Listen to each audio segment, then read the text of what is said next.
Hi there, it's H. Victoria Hager Atkerson again. I'm an author and a writer.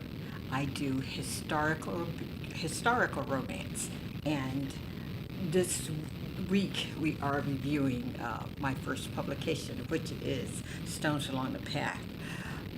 This is a great book on interpersonal relationships. It's about a couple, an African American woman and an African male, who fall in love and get married in Africa. And it talks about a bicontinental romance, and it talks about their problems, their conflicts, their love affair, and their deep passion for each other. So the book is really great. It spans two continents and three generations. So you really want to get this book. And let me know how you like it. It's really a terrific story.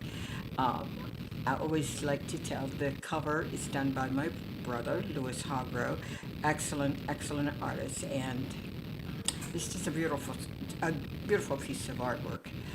And I'm also working on book number 3. We have book number 1, book number 2. Book number 2 is also in print, and we'll go through that a little. This is a really interesting part too, because this one goes into the Kalahari and different places in Africa also.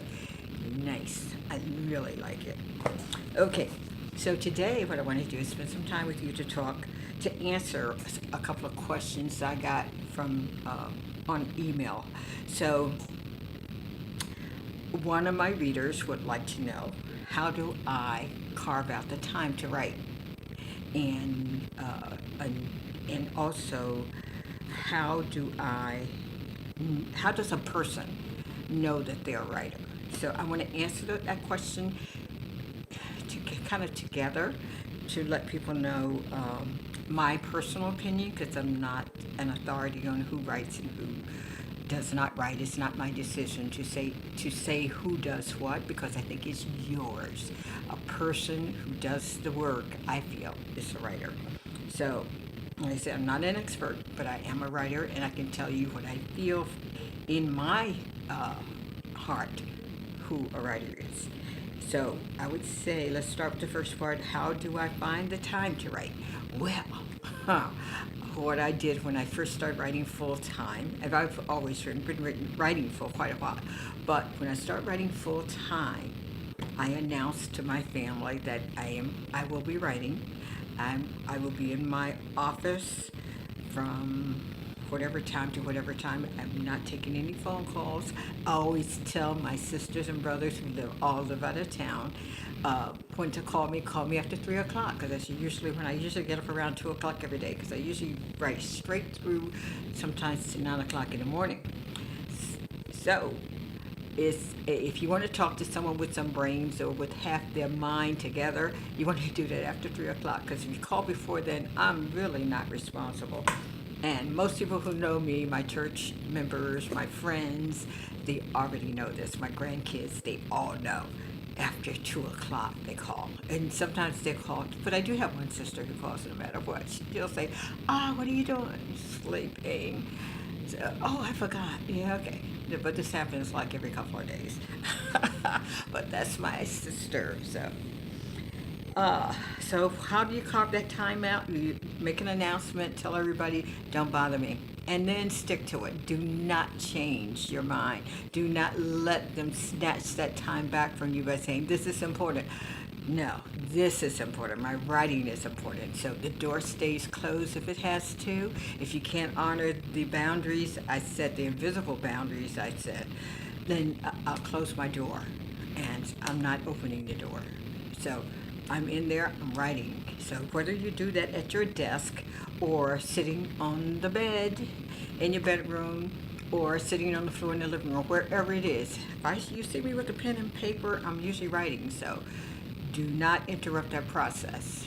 But there are exceptions, but very rarely do I let anyone invade that space. So find a place that's good for you to write. I've written everywhere. I believe in writing everywhere. I've written with babies laying on my lap. I mean, I really don't care.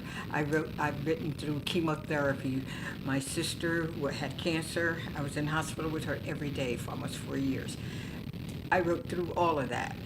And when she went through radiation treatment, I wrote through that, sitting in the hospital, going to appointments. And then right after that, my husband had cancer, so I had to go through the same process with them. But the ever-present thing in my life was writing. So you decide what your boundaries are. There is no situation I can imagine that I cannot write.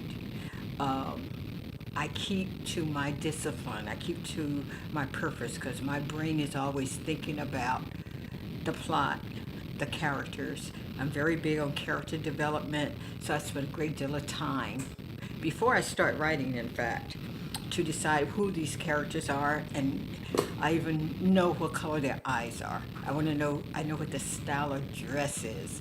I know their sense of humor, and I know the politics. I know who these people are before I can start writing. And usually I do, that's my first thing. After I get an idea for a story, I sit down and think about the people I want to write about, and that kind of moves me along because I feel like that is my catalyst for the story. It keeps it moving. And if you let your characters speak, well, if you let your characters speak, they will see you through the story. We'll talk about character development later. I don't want to get into that because that's really one of the best things I do like about writing. So, carve out a space. Then you want to prioritize your projects, what you're going to be working on. I change from one project to another sometimes. Sometimes I work on a project for 6 months, then I put it away and work on something else. So you decide what you want to work on and what type of articles you want to work on. Now, I had a few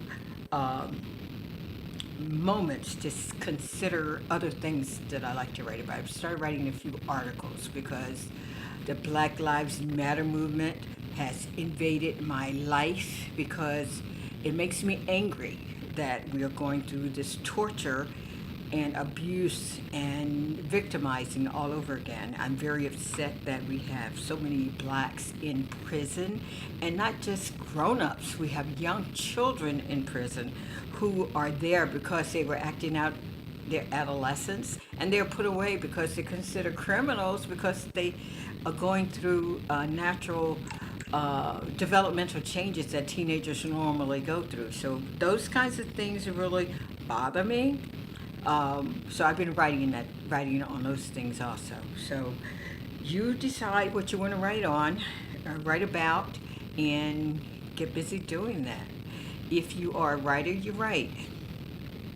One of the movies I saw, Whoopi Goldberg, and one of her nun stories, which is I really love. I love Whoopi Goldberg.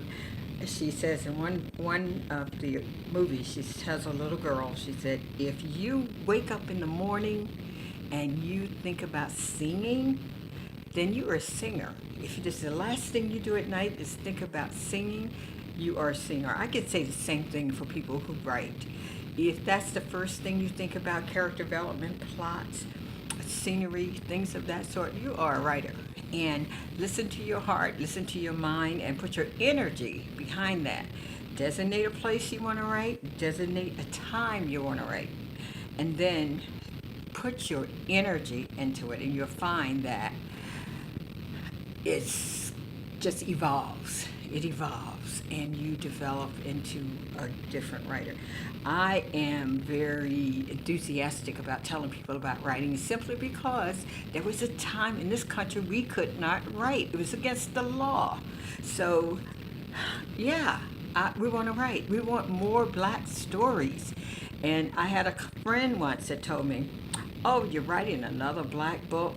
And I'm like, what's wrong with that? You read another white book and nobody even question it. So yes, I'm writing another black book, and here it is. And I did the best job I knew how to do, and I think it's pretty good. So I would like you to read it, and I'm offering it to you and the world to read it because I think we have value. Our beginning here was difficult and dramatic, and I think from that perspective, we have a whole view of democracy and living in this country like no one else has. So it's really important that we get our stories out. It's really important that we encourage our children to write and develop the art form. Yes, we do have a lot of difficulty in getting our stories out because we don't have the financing that most people have. But there are ways, and that's why I'm trying this mode of communicating with new readers and writers to get the word out about my books because, like most Black writers, it's difficult. So even if you are talented, it's hard to get the word out. And that's the way it is. So one of the things I want to repeat is to say, spend the time, find a place, put your energy into it, and then write about something you're passionate about, something that's on your heart, something that you can feel. And if I'll give you this little clue, if you write something that's funny and you laugh, it's funny. If you cry, it's gonna make you cry and also make your readers cry. So use yourself as a barometer, but be passionate about what you're doing. Don't write about anything you don't know. Do the research, do the work, and then enjoy the craft, enjoy the talent. The world is here for you, and the career is here for you. Commit yourself. So we're going to be reviewing again Stones Along the Path, my first publication. You can order it on my website, which is www.hvictoriahargroveatkerson.com. Or you can order it from Barnes & Noble or Amazon.com, or you can get it on Kindle. So read my books, enjoy, and let me know what you think, because I'm really interested. And I wish you love, I wish you romance. And take care of your family, take care of yourself. Love always.